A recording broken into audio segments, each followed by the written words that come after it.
유동성은 계속 늘어나고 있는데 유동성이 늘어날 때 늘어나는 거의 대부분은 부자들한테 먼저 간다. 왜냐하면 전 세계적으로 봐도 상위 10%가 전 세계 부의 80몇 %인가를 가지고 있어요. 근데 그게 대부분의 나라에서 구조가 비슷해요. 그러면은 이 유동성이 똑같이 뭐 10%씩 늘어난다라고 했을 때 1억씩 가지고 있는 우리들은 1,000만 원 늘어난 거예요. 고작. 그러면 내 자산이 1억 1,000이 됐어.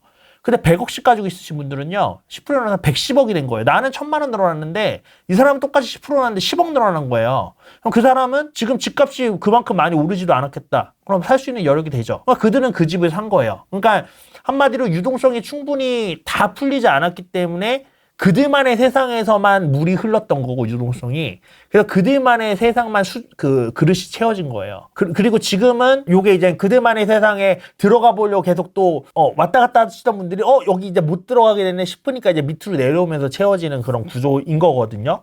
그렇기 때문에, 그때도 물이 안 흘렀다, 안 퍼져나갔다가 아니라 그냥 거기에만 물이 있었기 때문에 거기 내에서 퍼져나갔던 거고, 근데 그게 이제는 조금씩 그로부터도 지금 벌써 1년 정도 지났으니까 유동성이 더 쌓였으니까 좀 더 넓게 퍼지고 있는 거다라고 보시는 게 맞는 것 같아요. 지금 만약에 그 관점으로 보면 파주도 지금 뭐 물길이 끊겼잖아요. 평택도 물길이 끊겼잖아요. 라고 얘기를 할 수 있는데, 제가 평택이나 평택 쪽으로도 결국에는 흘러갈 거다라고 계속 얘기를 드렸었고, 그거는 결국 이제는 물이 계속 위에서부터 흘러서, 위가 이제는 제일 비싼 데가 위잖아요. 위에서부터 흘러서 밑으로 내려가는 거잖아요. 아직 여기 안 닿은 거죠. 물이 안 흐르는 게 아니라. 바람의 색상님 무료 특강이 준비가 되어 있습니다. 고정 댓글 보이시죠? 이거 클릭하면은 되게 특이한 게, 클릭하면은 신청서. 신청서가 나와요. 성함하고 연락처하고 이메일. 네. 요걸 적으면은 일단 무료 특강방 초대 메일이 가고요. 네. 그 다음에 제가 이제 뭐 하루 이틀 간격으로 카톡으로도 한 번씩 보내드릴 거예요. 무료방으로. 그러면 그 무료방에서 대기하고 계시면 26, 27일 날 목요일, 금요일 날 이틀에 걸쳐서 대선 이후에 시장 방향에 대해서 제가 지금은 이제 결과론적으로 이렇게 될 거라고 생각만 말씀드렸잖아요. 근데 이렇게 생각하게 된 이제 이유들이 있을 거잖아요. 근거에 대한 이유들이. 그리고 이런 이유를 알아야, 제가 아까 이재명 대통령이 제일 리스크한 이유는 무슨 행동을 할지 예측이 안 되기 때문이라고 했잖아요. 그러면 예측이 안 되는 어떤 액션이 나왔을 때, 우리는 이런 가정에 의해서 이런 미래를 예측했는데, 여기서 이 가정이 이렇게 바뀌었으니까 미래도 이렇게 바뀌겠구나라고 이제는 대응을 할 수가 있는 거거든요. 그래서 그런 부분에 대해서 좀 얘기를 해드릴 거니까 오셔서 많이 참여하시면 좋을 것 같습니다. 저는 이미 집을 사면 일단 12%부터 내고 집을 사야 되는 상황이라, 그래서 움직이기 조금 힘든 부분들도 있고요. 그래서 요 근래에 부동산을 매수한 건 없고요. 만약에 요 아파트권이 오피스권이 문제가 좀 해결이 된다, 그러면 이제 시드는 있으니까 그걸로 저는 지방의 공시지가 2억 이하짜리 취득세권 1.1로 되니까 그거 경매 돌리는 걸로 좀 생각을 해보고 있습니다.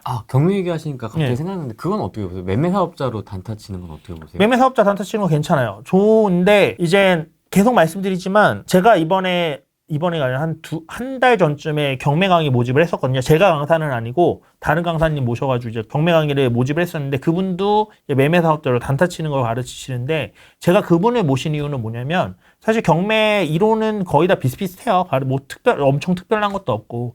근데 그분을 모신 이유는, 그분은 남들이 안 보는 물건을 보실 줄 알아요. 결국 모든 거에 돈 버는 건 남들이 안 보는 거를 내가 들어가서 팔면 되는 거거든요. 예를 들면 대부분 경매한다고 그러면 아파트 보고, 좋은 아파트 보고, 남들이 다 들어가는 거 보고 막 이런단 말이에요. 네. 근데 그분은 그냥 빌라 들어가고 뭐 이러는데, 단독낙찰 받고 빌라에서 5천만 원씩 남겨서 팔고 그래요. 수도권 외곽 아파트 대형. 그런 거 보시고. 맞아요. 특이하더라고요. 그래서 그런 것들 보셔서 수익이 나는, 왜냐면 그게 안 보거든요, 남들이. 근데 그런 것도 싸게만 받으면 수익이 남고 팔린다는 거죠. 그러니까 그런 식으로 보는 눈을 계속 길러가야지 매매 사업자도 의미가 있는 거지. 제가 아까 말씀드렸다시피 사실 스킬이나 이런 것보다 제일 중요한 게 시기이고, 시기만큼 또 중요한 게 투자에 대한 마인드예요. 이 투자에 대한 마인드는 기본적으로 경쟁이 없는 곳에 간다라는 게 이제 투자에 대한 마인드고, 그래서 얼마 전에 미장도 엄청 많이 떨어졌었잖아요. 네. 그러니까 한 2달 됐나요?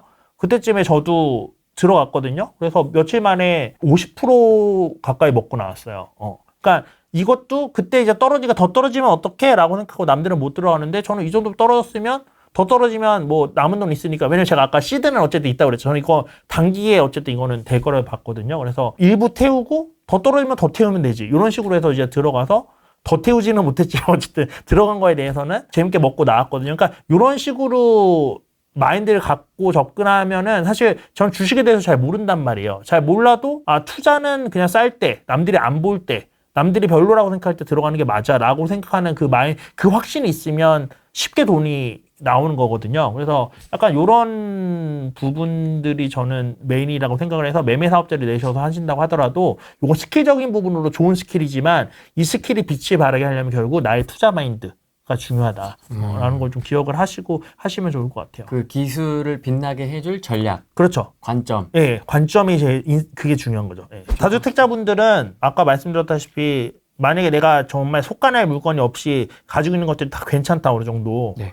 그러면은 지금 상황에서는 버틸 수 있게 현금 흐름을 어떻게든 만드는 거를 좀 생각을 해보시면 좋을 것 같고요. 그러면 뭐 이렇게만 얘기하면 너무 뜬구름 잡는 얘기라서 뭐 현금 흐름을 어떻게 만들어 월급을 늘릴 수 있는 것도 아니고 뭐 이렇게 얘기하실 수 있는데 사실 이제 현금 흐름을 늘릴 수 있는 방법이 생각보다 많아요. 그러니까 이거를 저는 이제 알이 깨고 나왔냐 못 나왔냐 요거라고 생각을 하는데 알이 깨고 나오기 전에는 사실 안이 전부의 세상이잖아요. 근데 알이 깨고 나오면 야 세상에 이렇게 늘려봤어 이렇게 보이거든요.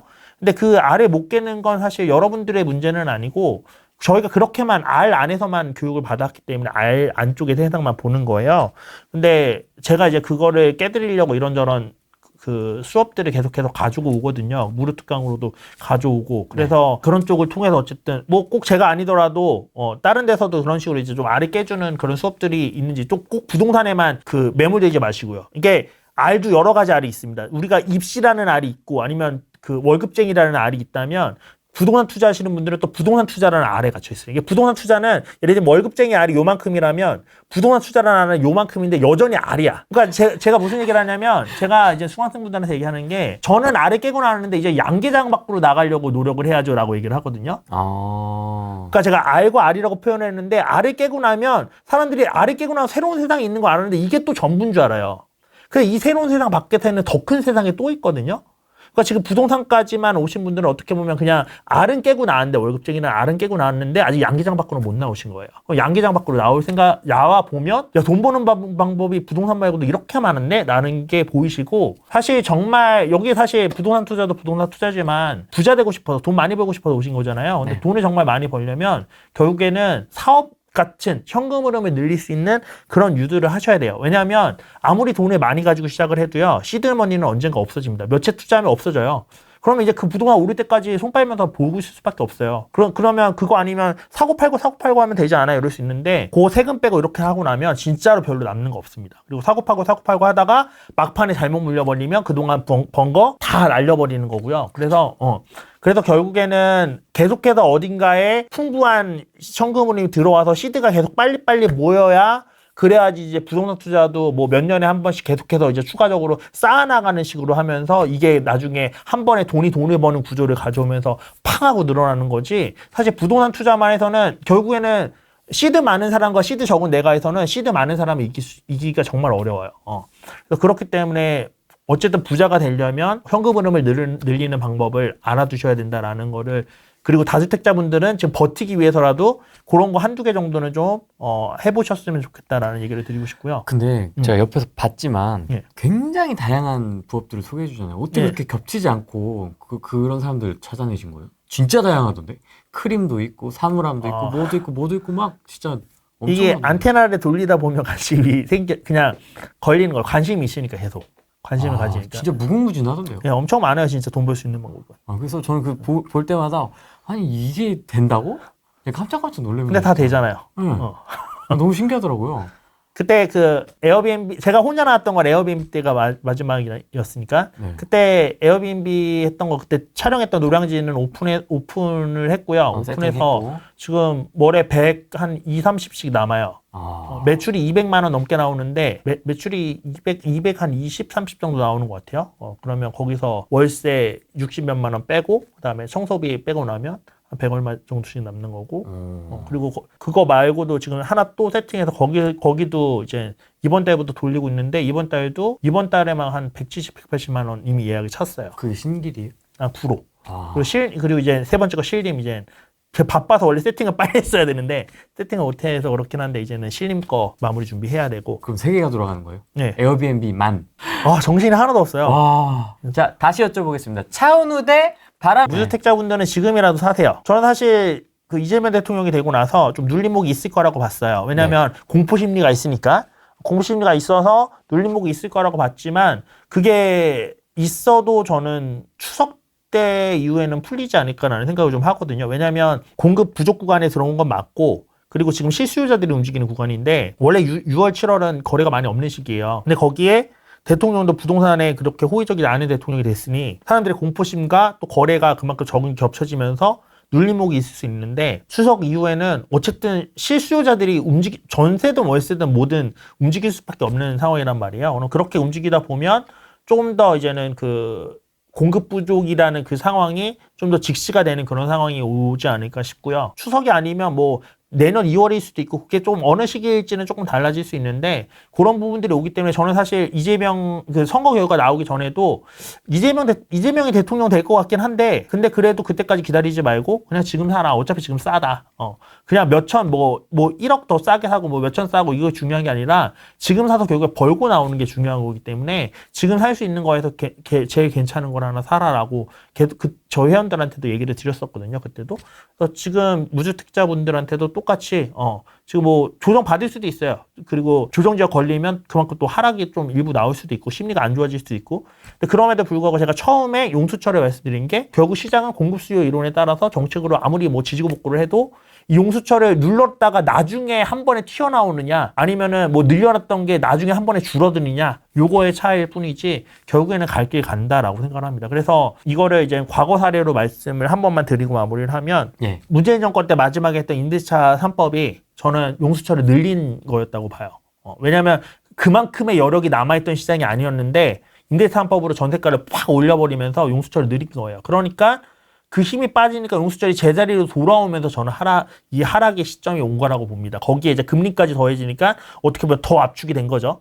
그러면서 이제 금리 인하가 좀 되기 시작하니까 이게 용수철이 다시 이제 원래대로 조금씩 제자리로 돌아오려고 하는 이런 느낌으로 가는 거거든요. 그럼 지금 이 상황에서 또 뭔가를 해서 눌러놔도 결국에는 그동안 눌려 있었던 시기만큼 못 올랐던 게 1년 만에 한 번에 다 제자리로 돌아오거나 이렇게 되는 흐름으로 가는 거예요. 그렇기 때문에 무주택자분들은 지금 사실 아까도 말씀드렸지만 몇천 1억을 더 벌 수 있는 아파트를 찾고 그런 시기를 찾고 이런 걸 할 수 있는 건 신이 아니면 못해요. 사실 어떤 변수가 터질지 모르고 어떤 정책이 나올지 모르고 그렇기 때문에 뭐 지금 시기에 사면 다른 때보다 1억을 더 벌 수 있습니다. 이런 거 아무도 장담을 못합니다. 근데 확실히 말씀드릴 수 있는 건 지금 시기가 싸다는 거고요. 시장이 아직 본격적인 시작을 안 했다는 거예요. 그러면 지금 사시는 게 저는 제일 현명한 현실적인 판단이지 않나라고 생각합니다. 장난 아니겠다. 그쵸. 그럼요. 지난장에도 대부분 다 2배씩은 올랐잖아요. 맞습니다. 최소. 예. 근데 지금 뭐 그 정도도 안 됐는데 이제 시장이 또 하락할 거다라고 하는 건 저는 너무 시기상조라고 생각합니다. 이제는 거의 하락 얘기가 쏙 들어가는 거. 네, 그쵸. 일부 전문가들 빼고는 진짜 다 일부 전문가라고 해야 되나요, 여러분들? 인플루언서? 네, 일부 인플루언서 빼고는 거의 다 이제 얘기를 하시는 것 같아요. 오늘 여기까지 하겠습니다. 예, 고생하셨습니다. 네, 고맙습니다. 다음에 또 봬요. 네, 고맙습니다.